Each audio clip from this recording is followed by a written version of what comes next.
wakar ba ta shirya ka. Mai waka ne mai waka uban wake, wakar ba ta bata ka sannan wakar ba ta shirya ka. Mai waka ne mai waka uban wake, wakar ba ta bata ka sannan wakar ba ta shirya ka.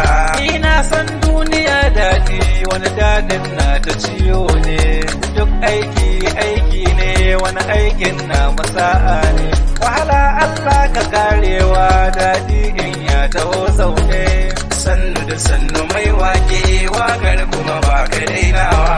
Maganar ciki ce ta zo fili wata wakar ma haramun ce. Mai yin sata ka daina ta domin satar haramun ce. Wani aiki na shi yin sunde kun san cacar haramun ce. Munafurci abin ki ne mai waka Allah ya kare ka. Mai waka ne mai waka uban wake, wakar ba ta bata ka sannan wakar ba ta shirya ka. Ga mawaka namu shikenan wasu sun tafi yanzu babu su. Shata ne uban wake kuma ya tafi yanzu shikenan. Sulbausi namu mai wake kuma ya tafi yanzu shikenan.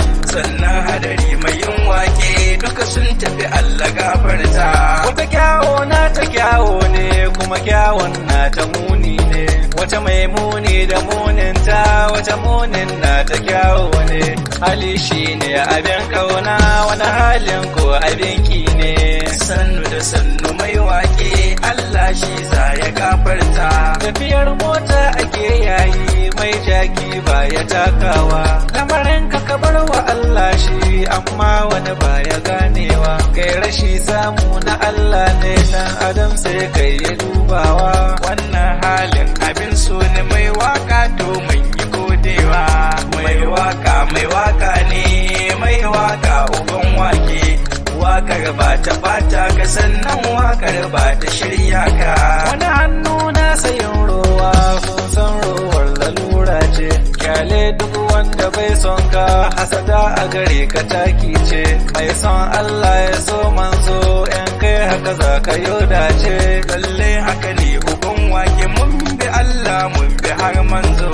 Mai waka ne mai waka uban wake, wakar ba ta bata ka sannan wakar ba ta shirya ka.